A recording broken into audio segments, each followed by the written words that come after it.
mais. É isso que a gente está falando. Não tem que vir um tanque. Não, a ditadura não é um tanque. A ditadura é a crise entre as instituições e um regime, o que se faz com a imprensa, a criminalização da imprensa, a perseguição a jornalistas, presidentes mandando jornalistas calar a boca, jornalistas sendo agredidos na rua. Né? Então, nós temos um modelo de autoritário em curso. Isto justifica em muito a sua defesa sobre uma aliança ampla. A nossa aliança ampla quer dizer o quê? Que não é aliança eleitoral, Jandira. Não. A aliança ampla é uma aliança antifascista do funcionamento da democracia. É uma frente antifascista. É em defesa da Constituição de 88. É em defesa. Vamos garantir a Constituição de 88. Vamos garantir o processo eleitoral. Vamos garantir as instituições funcionando. É uma aliança anti-Bolsonaro? Claro que é. Porque o governo Bolsonaro é um governo autoritário. Garantindo isso, vamos ter eleição, vamos disputar eleição. Na eleição, nós vamos fazer uma aliança eleitoral. Aí não é com todo mundo. Mas vai ter uma eleição garantida. Quero puxar aqui. Os partidos vão ter garantidos. A imprensa vai ter liberdade. Quero até puxar a década de 80 que você puxou e lembrar o seguinte: o Lula concorreu 4 vezes, né? Sim. Agora você veja, para ele concorrer, nós passamos um processo, né? Me lembro, a primeira passada que eu fui foi a da anistia. Um dos ícones da luta pela anistia foi o Teotônio Vilela. Teotônio Vilela tinha apoiado a ditadura militar. Sim. Né? E, naquele momento, ele veio para o nosso lado, começou a visitar os presos políticos e foi um ícone da luta pela anistia, a anistia política no Brasil, né? Que veio acontecer em 79. Né? Isso. Depois, o próprio processo da luta pelas diretas e pela Constituição exigiu de nós a ida ao colégio eleitoral. Sim.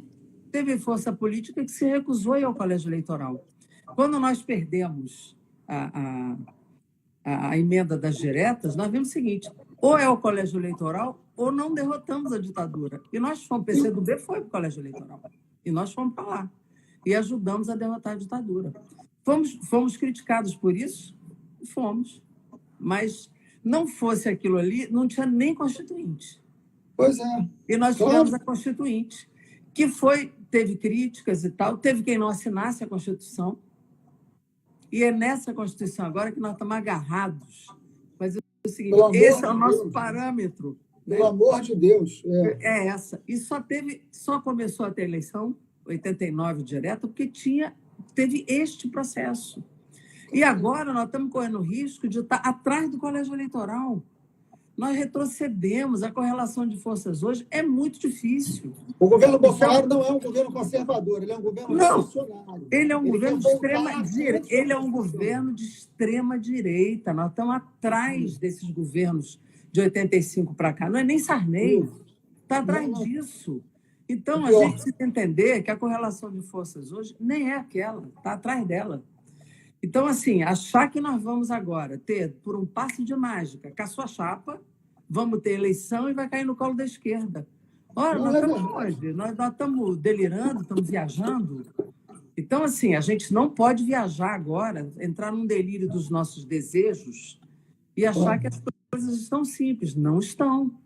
Né? Nós precisamos agora, todo mundo que é contra o Bolsonaro é contra o fascismo, e aí nós precisamos cada dia mais explicar para as pessoas o que é fascismo, o que tem de semelhança com o governo que está aí. Eu acho que o que falta no Bolsonaro é a inteligência de Mussolini e Hitler. Isso ele não tem. De fato, ele não tem.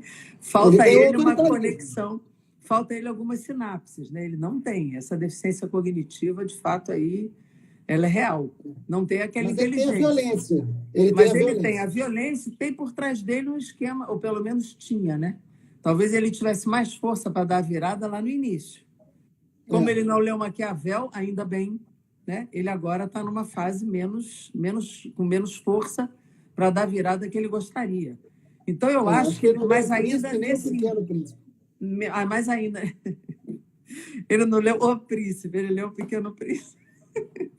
Mas nesse, vamos dizer assim, nesse ainda, eu acho que está desempatando para um campo de amplitude democrática no Brasil. Nós precisamos reforçar isso agora. Até para a construção do impeachment, essa construção precisa ser feita. ela não está feita. Porque impeachment precisa ter uma pactuação que venha depois dele, não é isso? Não, e Então, ela hoje precisa o ser Bolsonaro feita. fez acordo, a gente sabe que o Bolsonaro fez um acordo com o Centrão hoje, que permite a ele pelo menos 200 votos. Se botar para votar o impeachment, a gente perde. Hoje perde. Né? Então tem uma hoje. Então Hoje a gente tem que ter uma perde. Construção. Claro. Hoje perde. Eu acho até que nós temos que manter a defesa, tem que mostrar isso, mas hoje perde. Se essa for a bandeira central hoje no parlamento, a gente não faz a frente ampla nesse momento. Hoje nós temos que fazer essa construção. Acho que a CPI tinha que acontecer, né, para fazer a construção. Essa é uma construção necessária. Temos que ter mais Muito rua, importante. que agora não dá para fazer essa rua. Aliás, essa abertura aqui no Rio foi uma abertura irresponsável. Completamente. O Rio tem mais morto. Jandira, você é médica. Do que a Vou China. lembrar quem está assistindo. Do que a China. Na cidade do Rio, não no estado, não. Na cidade do Rio, o número de mortes é maior do que a China inteira, com 1,4 bi de habitantes.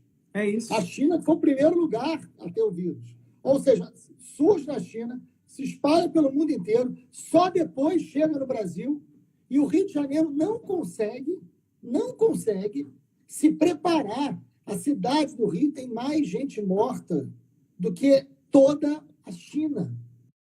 Né? Isso é um escândalo. Aí a gente está com o governador para ser preso, governador empichado, o prefeito que parece uma biruta de aeroporto, não sabe para onde vai, para onde sopra, né? Falando em abrir templo, abrir shopping. Eu até entendo que você tenha que ter recursos e que você pense em abrir alguns setores que sejam estratégicos, até para você poder ter renda para pagar médico, para pagar enfermeiro. Eu topo esse debate, mas não é o que está acontecendo no Rio. Não tem critério, não escuta os profissionais de saúde, não tem planejamento, não tem hospital de campanha, os leitos federais estão fechados. É um escárnio. É um escárnio, uma sociedade desigual como a nossa. Não, e há uma necessidade, Fred, de uma análise territorializada do Rio. Sim. Uma coisa, você olha para o Leblon, para São Conrado, você tem embaixo tem a Rocinha. Que são ambientes completamente diferentes em termos de ventilação. Você não tem saneamento básico, você não tem condição ventilação, densidade demográfica. A Rocinha tem uma densidade maior do que Hong Kong. Sim. Então, você não é o maior índice de tuberculose do Brasil. Por quê? Porque tem é vertical, não tem ventilação e tem uma densidade demográfica absurda. Então, você tem que encarar a territorialidade da cidade do Rio de Janeiro e da Baixada Fluminense. E ter um plano para cada realidade. Para cada realidade. Então, tem coisa que você pode abrir